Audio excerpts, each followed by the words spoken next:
When looking for the king of podcasts, you're at the wrong channel. Well, excuse me! Looking for good ideas for life? You're far from good hands.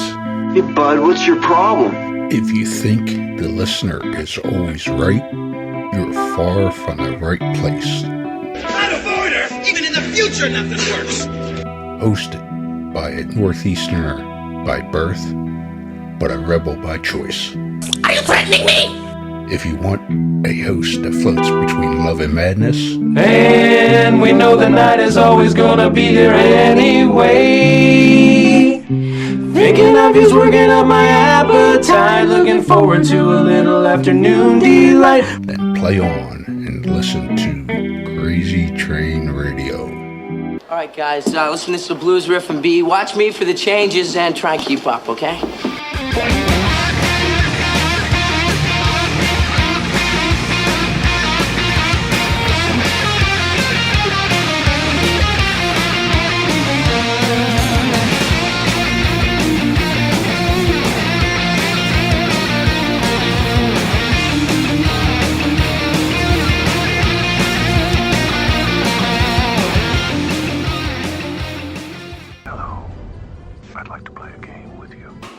Within the gaming world, there are your general gamers, but then there are those that enjoy the dark underbelly of gaming.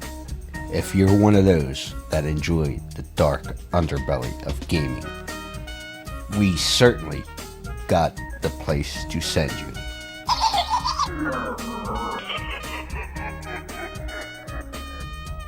Scorpion Lair Games.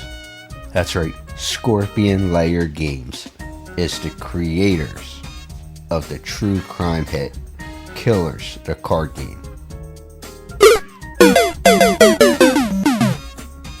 Let's not forget they also have Killers Clothing Company, the profiler game, and things like the 5-Minute Murder channel on YouTube. And we certainly can't forget the new book that is certainly a hit, Beyond the Headliners, True Crimes, Myths, and Legends. Make sure you visit Jeff and the Scorpion Lair Games on Facebook and everywhere today.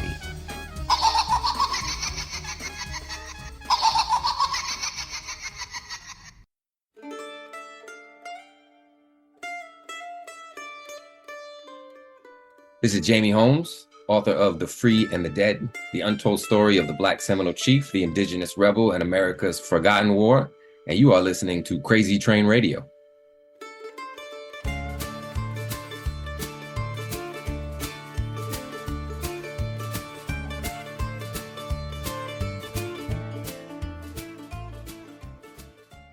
Hey folks, it's your least favorite host in the podcast world, Croc, Jonathan Steele. And boy, do we have a good one for you today.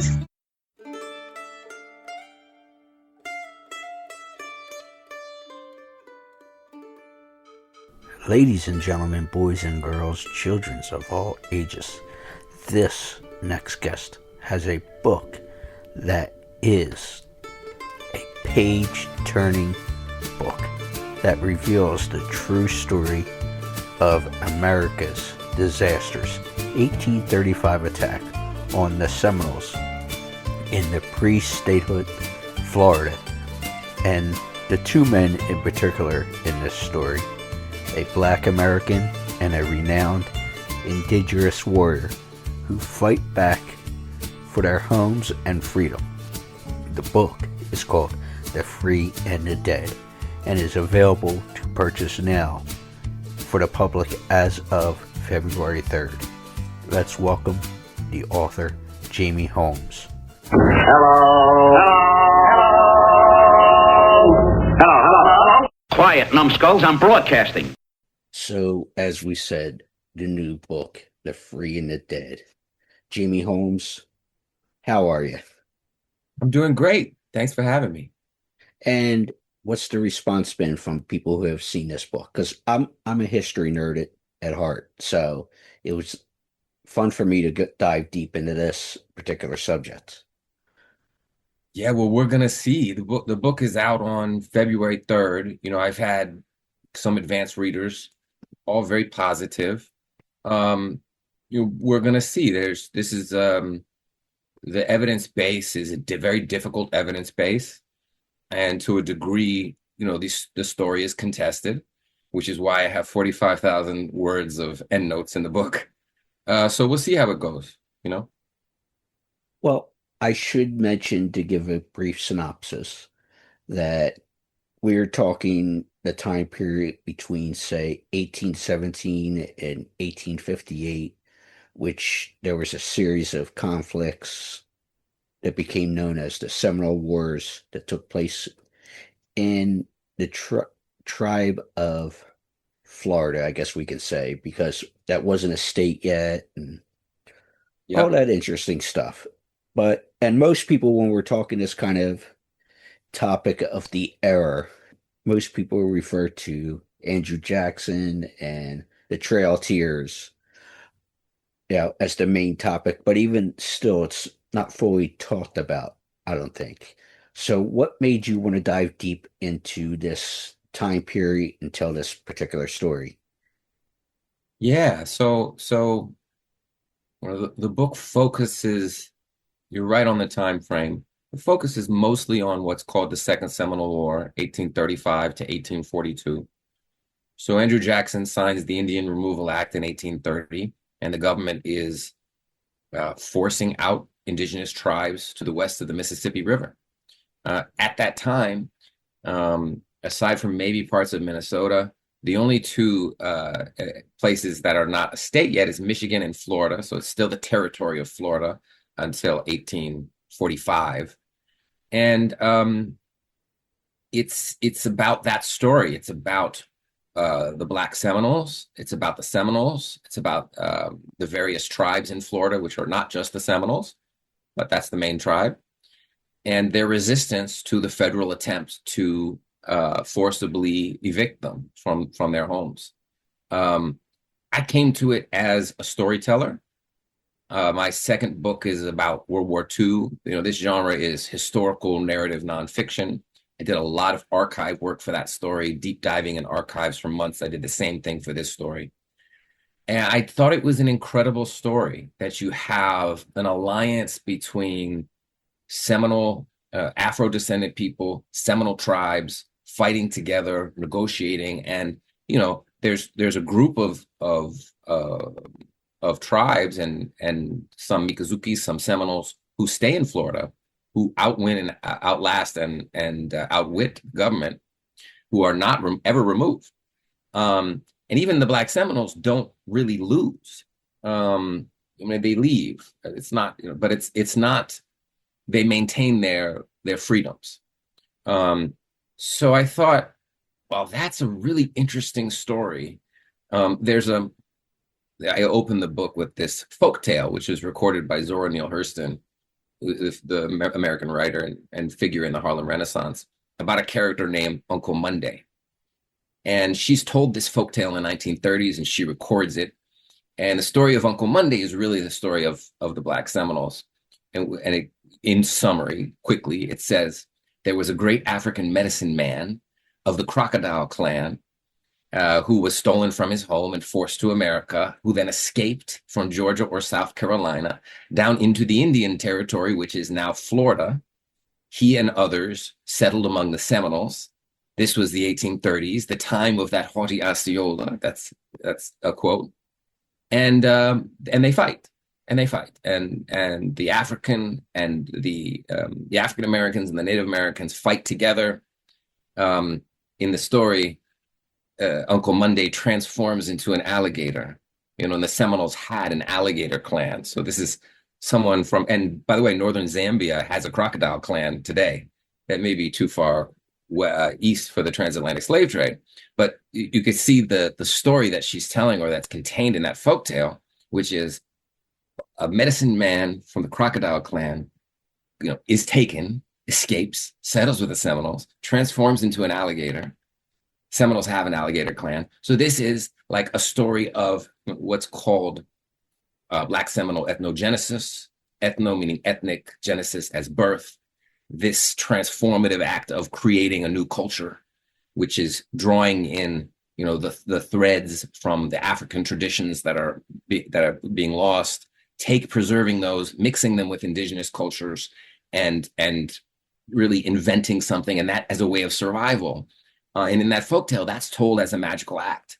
I think I was interested in Osceola's story and the story of the war and all that, but that story really struck me. I mean, that's an incredible story, just purely from a storytelling perspective.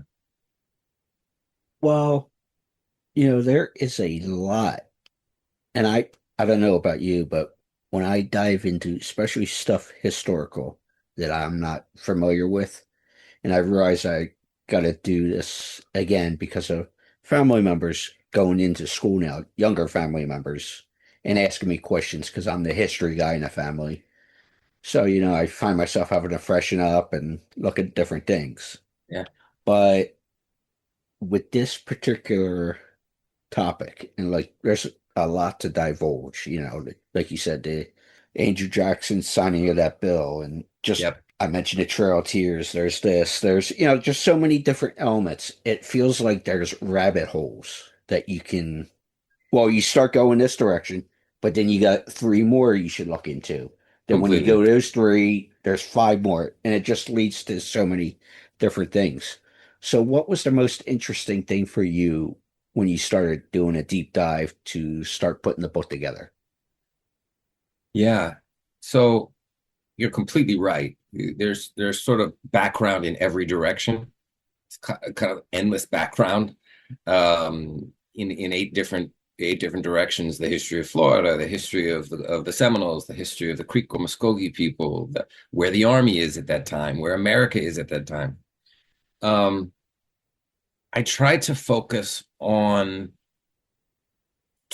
I set out to tell 2 stories, and they remained the most interesting stories to me. Although the story of the Army is really interesting. Maybe that's 3 stories then. The first being the Black Seminole chief Abraham. I came into the story with a certain idea of him as a warrior, and I left with a picture of him more as, yes, he was a warrior, yes, he fought bravely, but he was also a diplomat. He was also a negotiator, and it was really his diplomatic talents that saved his people. I came into the story with the idea of Osceola as the leader of the war, sort of one of the bravest warriors, and I ended after I had done the research, the picture that emerged was, yes, he was a good fighter, but he wasn't the leader. He actually wasn't a Seminole, and his story is kind of part of American propaganda or mythology, and it actually is hiding the real story in a profound way. I didn't expect that to happen, and then it was just an exploration of what the Army. What it was like for the people who were there, what must have been like to be recruited into the Army and told you have to serve your country and the people need you, they're being killed and so forth. It was what was appearing in newspapers, and what the Army was like. There's a phrase that goes, "The past is a foreign country," and there's a great book by this scholar, David Lowenthal, by that name, which deals with heritage as mythologized history and the uses of heritage. But for me, the pleasure is to journey to a new place. In this case, that place is the past, and try to figure it out and puzzle out. Because you're right, this is so much. There's so much that's different, and it's hard for us to imagine how much was different. It's hard for us to imagine the context. So you travel there and things don't make sense, and you start to fill in the background and try to get an accurate picture. I think that part was a lot of fun. Well, it's interesting because I was doing a little reading this morning and background on you, on what I could find. And you were a research coordinator at Harvard University for the Department of Economics, where you focused on things like behavioral economics. And so where did the interest in history come from your perspective, because I wouldn't Sure. put uh, economics and history together, even though there is some things tied together, obviously, with these fields. The first book I did was about the psychology of ambiguity. So the first book was quite close because behavioral economics is psychology and policy. So the first book I did was completely within the lane of what I had been working in, slight expansion on that. And I interviewed hundreds of scientists for that book. And then the second book I did is called 12 Seconds of Silence. And that is this same genre. That's a history book. That's about World War II. And this genre, which is, I may have mentioned that, historical narrative nonfiction. So what happened was I love writing. I love research. I didn't want to do another book in psychology. I became disenamored with psychological science for reasons that aren't particularly important. But I love narrative writing. I always love books like Erik Larson and David Grann, writers who take history and tell you a story, make it into a story, all factual. And so I thought, well, maybe there's a space for me. Maybe there's a book I can do in that space. And so the second book is kind of the bridge is science, because it really is about a group of scientists who invent a weapon to shoot down airplanes, the proximity fuse. Well, I was just looking here on my bookshelf, and your story, The Free and the Dead, which, like you said, is available February 3rd. I saw you had a pen and paper, so I want to get the name of it correct. Yeah. In case you want to do check into it for reading pleasure. It's called The Ballad of hold on, I'm sorry. Yeah, The Ballad of Billy Lee, which takes a lot of historical things like you did and interweave it into a story and all. That was from a few years prior, though, during the Revolutionary War. But I figured that'd be something you would like. Yeah, cool. Yeah, that's absolutely. So, like I said earlier, was doing a little homework with you as well, and you were a policy analyst in international development for New America. So, can you actually fill me in on what that is? I worked at New America for several years. I worked for the journalist Peter Beinart at first, and then I worked as a policy analyst in international development, which is similar to what I was doing at Harvard. This is anti-poverty policy. Okay. Interesting. So I think I asked this, but just in case, because my head is not working this morning, or this afternoon, I should say. But do you remember where the interest in history started with yourself? I've always loved storytelling generally. Both of my grandfathers were in World War II. So I think that had something to do with my second book, 12 Seconds of Silence. And the idea, this genre of the Erik Larson, David Grann genre, I always had a great admiration for and interest in.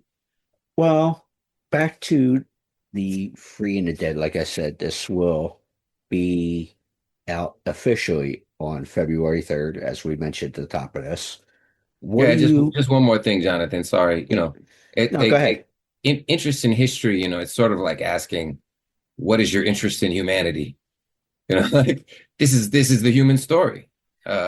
I feel like we should all be interested in it. This is what led up to now. This is part of the American story. So it's part of all of our stories. And it's impossible to understand the present without reading history, without learning about the past. So this is, history is, in some way, it's a duty for all of us, and it should be a pleasure. It's interesting. Actually, absolutely. And I was just giving a plug. I wasn't going home here. No, I hear you. Yes, the book be out February 3rd, Simon & Schuster, all that fun stuff. But I was going to ask there, with this book, and obviously there's been a lot of advanced praise, and we've been talking about the subject and all, and there's a lot to dive into. But what are you hoping people take away from this book? I think that there's my personal experience in researching and writing the book, and then there's how the book is received. And those are really, I don't really have anything to do with the second thing, except I can go and defend the book. I can talk about it, and I can say what was interesting to me. But once you release a book, it sort of doesn't belong to you anymore. Mm-hmm. I think whoever readers will take what they need and what they want, and they're going to have very personal reactions, which are beyond my control, and that's how it should be. I think for me personally, what I came away with is Abraham's story. That's the story that sits with me, the Black Seminole Chief Abraham, or Swanaktas his character, his poise, his diplomacy, how he saved his people. And also just a deeper understanding of what early America was like, or what early Florida was like, what pre-statehood Florida was like. What was the project of Florida becoming a state? What did that look like versus like what I was told about it? Not the same thing. So for me, those two things. Did you find in the research that you were digging deep into for the book, did you find yourself reaching out to the indigenous tribes, or at least like different groups and organizations that try to preserve the history? Or sure, where was your research taking you to make sure you were as accurate as possible? Of course I did. Well, I'm in Oklahoma right now. I'm going to see Abraham's great-great-grandson probably tomorrow or Thursday. Oh, that's awesome. Yeah, so that should be fun. So the main way that this knowledge was passed down is oral histories. The book opens with a Black Seminole folktale. It ends with two Seminole folktales, one of which is the story of the Long War, which is the story of the war. And when the survivors who remained in Florida recorded their stories, these oral histories, this is how it was passed down, those were recorded and those were printed. So those I included in the book. And then I reached out to the Seminole Tribe of Florida and asked them, would you like to be involved? Would you like to see a copy? Would you like to comment? And they didn't. This is 200 years ago. So the information that was passed down is either passed down in the oral histories, which is included, or it's passed down, or it's primary sources. If that answers your question. No, it does. Absolutely. And that's cool that you're going to be seeing a descendant of Abraham, which, one of the leads in the story. That's awesome. Did you travel to Oklahoma just for this visit, or? Yeah. I've been in touch. I've been in touch with Mr. Abraham for 2 years, 3 years now, maybe at least 2 years. And he's just been supportive, and it's a good sounding board, and he helped me in the research early on. And I just want to pay my respects to him. Absolutely. Has he read the book? Do you know? And he's read it. Has he given you feedback before this meeting tomorrow? Yeah, he's read it. Okay. He's read it. He enjoyed it. It's a little different from the way the story has been presented, but that's because I discovered a lot of new research that hasn't appeared before. So he said, look, it's like you did your homework. Great book. So I'm really excited to meet him, and excited to meet his grandson, who's also, I think, going to be there. Now, obvious question. Is there going to be any kind of a book tour or speaking tour or anything like that associated with the book? Got a bunch of interviews lined up. So that's it so far, yeah. No traveling. Right on. So obviously, after you go through all that, the interviews and such, do you have something you're looking forward to for working on this year, or what's next on the horizon for you, if you have thought that far out? Yeah, we'll see. I have a few ideas. Maybe I'll stay in this genre. There's so many great stories and research that should be done. So that's a possibility. I have 2 or 3 ideas on that front.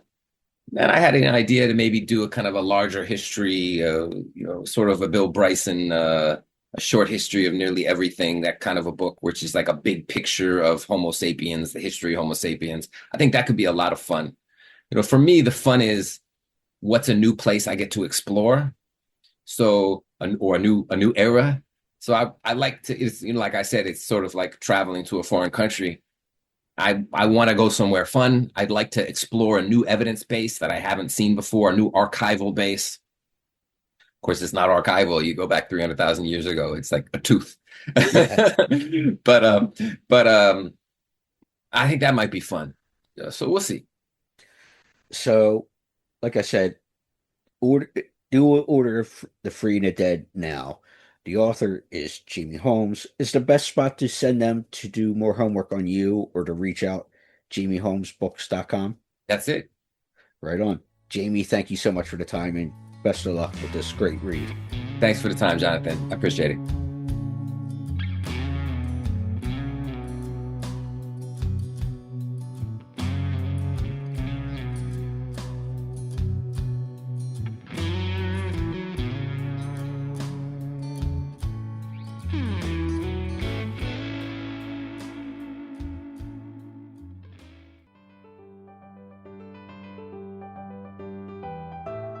Hey folks, looking for the ultimate destination for the nerd enthusiasts and collectors? Well, we found the spot for you. Nerds Nest Collectibles is a haven for nerds, geeks, and fans alike, as they have many different products and certainly more to come. Make sure you go ahead and visit them at nerdsnestcollectibles.com. Check them out.